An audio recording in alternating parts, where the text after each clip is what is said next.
ओम शांति। आज 20 जुलाई 2026 सोमवार के प्यारे बाप दादा के अनमोल मधुर महावाक्य हैं। आज की मुरली के सार में ऑलमाइटी अथॉरिटी बाबा ने बेगर टू प्रिंस बनने का आधार बताया पवित्रता। इस समय जब बाप आते हैं तो कहते हैं, बच्चे आत्म अभिमानी बनो, मैं तुम्हारा बाप आया हूँ तुमको यही पाठ पढ़ाने, क्योंकि बाबा कहे यह पाठशाला है। यहाँ तुम मनुष्य से देवता, नर से नारायण, नारी से लक्ष्मी बनते हो। फिर कहा गीत गाते हैं, छोड़ भी दे आकाश सिंहासन, इस धरती पर आ जा रे। हे परमपिता परमात्मा, अब निराकारी दुनिया से साकारी दुनिया में आओ, रूप बदल कर आओ। तो बाबा कहे अब मैं तुम्हारे बुलाने पर आया हूँ। आत्मा बुलाती है अपने बाप को व भगवान को, बुलाते भी है हे पतित पावन आओ। आत्मा ही बुलाती है बाप को, जिसको भगवान कहते हैं। वही बाप ज्ञान का सागर भी है, पतित पावन भी है, पिता भी है, शिक्षक भी है, वर्ल्ड ऑलमाइटी अथॉरिटी भी है। सभी वेदों, शास्त्रों, ग्रंथों को जानने वाला है, उनको ही नॉलेजफुल कहा जाता है। वही ऊंच ते ऊंच ज्ञान का सागर, सुख का सागर, शांति का सागर है। फिर स्मृति दिलाई कि भारतवासी असल में देवी देवता धर्म के थे। फिर सीढ़ी नीचे उतरते आए, क्षत्रिय वर्ण में, वैश्य वर्ण में, शूद्र वर्ण में कलाएं कम होती जाती हैं। बाबा कहे भारत 16 कला संपूर्ण था, फिर 14 कला बना। अब तुम इस ज्ञान के राज को समझते हो, इसलिए बाबा कहे अभी तुम स्वदर्शन चक्रधारी बनते हो। यह सब ज्ञान की बात है। स्वदर्शन चक्रधारी बनने से ही तुम चक्रवर्ती महाराजा बनते हो। और साथ में बाबा कहे सतयुग में ज्ञान की प्रारब्ध होती है 21 जन्म के लिए।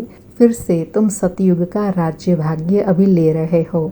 भारतवासी सतयुग में 5000 वर्ष पहले विश्व के मालिक थे, कोई भी पार्टीशन आदि नहीं थे। तुम सर्वगुण संपन्न, 16 कला संपूर्ण निर्विकारी थे, जो अभी बाबा फिर से बना रहे हैं। फिर और स्मृति दिलाई कि भारत जैसा सुखधाम और कोई खंड होता नहीं। पारसनाथ, पारसनाथनी का राज्य सतयुग में होता है।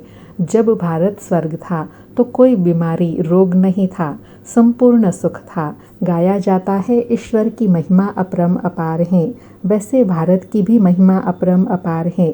स्वर्ग की महिमा भी अपरम अपार है, जिसकी स्थापना स्वयं ईश्वर बाप आकर करते हैं। बाबा कहे सारा मदार पवित्रता पर है। पवित्रता है तो पीस प्रॉस्पेरिटी भी है, पवित्रता नहीं तो ना सुख है, ना शांति है, ना संपन्नता है। फिर कहा गाया हुआ है ब्रह्मा द्वारा आदि सनातन देवी देवता धर्म की स्थापना, सो अब शिव बाबा ब्रह्मा द्वारा करा रहे हैं। वह हुआ प्रजापिता ब्रह्मा, उनकी तुम सब औलाद हो। बाबा कहे आज से 5000 वर्ष पहले भी मैं संगम पर आया था तुमको यह राजयोग सिखाने। अब फिर से आया हूँ राजयोग सिखाने, तुमको राजाओं का राजा बनाने। फिर स्पष्ट करते कहा कि परम धाम वह है ब्रह्म महातत्व। वहाँ आत्माएं पवित्र रहती हैं जैसे महात्माएं होते हैं। यहाँ भी महान आत्मा, पतित आत्मा कहते हैं ना। वास्तव में यहाँ कलयुग में महान आत्मा एक भी नहीं है। क्यों? क्योंकि यहाँ कोई भी पावन है नहीं, बाप आकर पावन बनाते हैं। जो सतो प्रधान पावन हैं उनको ही सच सच महान आत्मा कहा जाता है, जो सतयुग में होते हैं। कहे अभी तो तुम सतो प्रधान बनते हो ज्ञान और योग से। अभी बाप ही बैठ समझाते हैं माम एकम याद करो तो तुम्हारे पाप भस्म हो जाएंगे। जितना याद करेंगे उतना पतित से पावन बनेंगे। फिर कहा कि अभी तुम्हारी बुद्धि में सारा ज्ञान है। यह सृष्टि का चक्र कैसे फिरता है, हम 84 जन्म कैसे लेते हैं, सतयुग में कितना समय राज्य चलता है। बाबा कहे दुनिया में यह किसी को भी पता नहीं है कि रावण का राज्य कैसे आता है। रावण है कौन, जिनको वर्ष वर्ष चलाते हैं, कोई भी नहीं जानते हैं। अभी बाप समझाते हैं रावण 5 विकारों को कहा जाता है। 5 विकार स्त्री के, 5 विकार पुरुष के। अभी सारी दुनिया पर इस रावण का राज्य है। इन बातों को तुम बच्चे अभी अच्छी रीति समझते हो। और लास्ट में विशेष स्मृति दिलाई कि अभी तुम हो ब्राह्मण चोटी, यह है ऊंचे ते ऊंची चोटी। ब्रह्मा मुख वंशावली ब्राह्मण कुलभूषण। अभी तुम शिव बाबा के बच्चे भी बने हो, पोत्रे पोत्रियाँ भी हो, शिववंशी फिर ब्रह्मा कुमार कुमारियाँ भी हो। बाबा कहे तुमको वर्षा दादे शिव बाबा से मिलता है। इसलिए बाप कहते हैं बच्चे मुझ बाप को निरंतर याद करो। मुझे याद करने से ही तुम मेरे पास मुक्ति धाम में आ जाएंगे। और साथ में कहा कि इन बातों को समझेंगे भी वही जिन्होंने कल्प पहले समझा है। समझने वाले तो हजारों बच्चे हैं। कई पूछते हैं कितने बीके हैं, तो बाबा कहे बोलो हजारों के अंदाज में हैं और फिर हजारों के अंदाज में होंगे। इस देवी जाड़ की वृद्धि होती जाएंगी। अभी सैपलिंग लग रहा है। तो बाबा के यह उस समय के महावाक्य जब बाबा के कुछ हजारों बच्चे थे और आज की डेट में बाबा के 12 लाख से भी ज़्यादा भाई बहनें हैं जो प्रतिदिन ज्ञान योग का अभ्यास करते हैं, जो देवी गुणों की धारणा कर रहे हैं। सुनते हैं प्यारे बाप दादा के अनमोल मधुर महावाक्य। आज बाबा कहे मीठे बच्चे, बेगर से प्रिंस बनने का आधार पवित्रता है।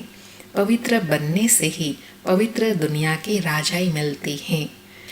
आज मुरली से प्रश्न है, इस पाठशाला का कौन सा पाठ तुम्हें मनुष्य से देवता बना देता है?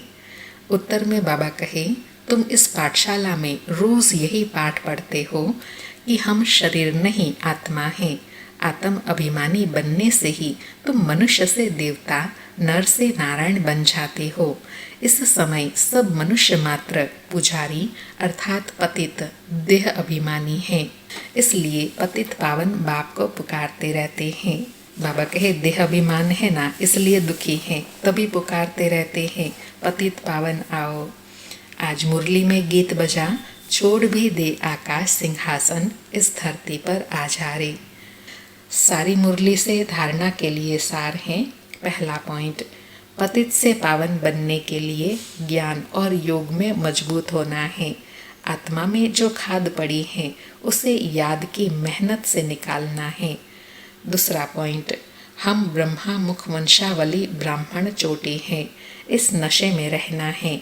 ब्राह्मण ही वर्षे के अधिकारी हैं क्योंकि शिव बाबा के पोत्रे हैं। आज बाबा का वरदान है, अपनी पावरफुल वृत्ति द्वारा पतित वायुमंडल को परिवर्तन करने वाले मास्टर पतित पावनी भव। अपनी पावरफुल वृत्ति द्वारा पतित वायुमंडल को परिवर्तन करने वाले मास्टर पतित पावनी भव। स्पष्टीकरण है, कैसा भी वायुमंडल हो लेकिन स्वयं की शक्तिशाली वृत्ति वायुमंडल को बदल सकती है। वायुमंडल विकारी हो लेकिन स्वयं की वृत्ति निर्विकारी हो। जो पतितों को पावन बनाने वाले हैं वो पतित वायुमंडल के वशीभूत नहीं हो सकते। मास्टर पतित पावनी बन स्वयं की पावरफुल वृत्ति से अपवित्र व कमजोरी का वायुमंडल मिटाओ। उसका वर्णन कर वायुमंडल नहीं बनाओ। कमजोर व पतित वायुमंडल का वर्णन करना भी पाप है। बाबा कहे मास्टर पतित पावनी वही बन सकते हैं जिनकी वृत्ति पावरफुल है अर्थात पवित्र है। कोई भी अपवित्रता व कमजोर वृत्ति नहीं है, वही वायुमंडल को परिवर्तन कर सकते हैं। लेकिन बाबा ने अंडरलाइन कराया कि अगर पतित व कमजोर वायुमंडल बनाते हैं तो यह भी पाप है। आज का स्लोगन है, अब धरनी में परमात्मा पहचान का बीज डालो तो प्रत्यक्षता होगी। अब धरनी में परमात्मा पहचान का बीज डालो तो प्रत्यक्षता होगी। आज के अव्यक्त इशारे हैं, ज्वाला स्वरूप स्थिति में रहे शक्तिशाली याद का अनुभव करो। आज अनुभव करने के लिए कहा, योग माना शांति की शक्ति। यह शांति की शक्ति बहुत सहज स्वयं को और दूसरों को परिवर्तन करती है। इससे व्यक्ति भी बदल जाएंगे तो प्रकृति भी बदल जाएंगी। व्यक्तियों को तो मुख का कोर्स करा लेते हो, लेकिन प्रकृति को बदलने के लिए शांति की शक्ति अर्थात योग बल ही चाहिए। योग में जब और सब संकल्प शांत हो जाते हैं, एक ही संकल्प रहता है, बाप और मैं। इसी को ही पावरफुल योग कहते हैं। बाप के मिलने की अनुभूति के सिवाय और सब संकल्प समा जाए तब कहेंगे ज्वाला स्वरूप की याद, जिससे परिवर्तन होता है। बाबा कहे परिवर्तन किससे होगा? ज्वाला स्वरूप याद। और ऐसी ज्वाला स्वरूप याद कब होंगी? जब एक ही संकल्प होगा, बाप और मैं।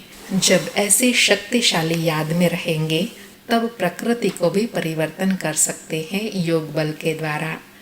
अच्छा, ओम शांति। शुक्रिया बाबा, शुक्रिया।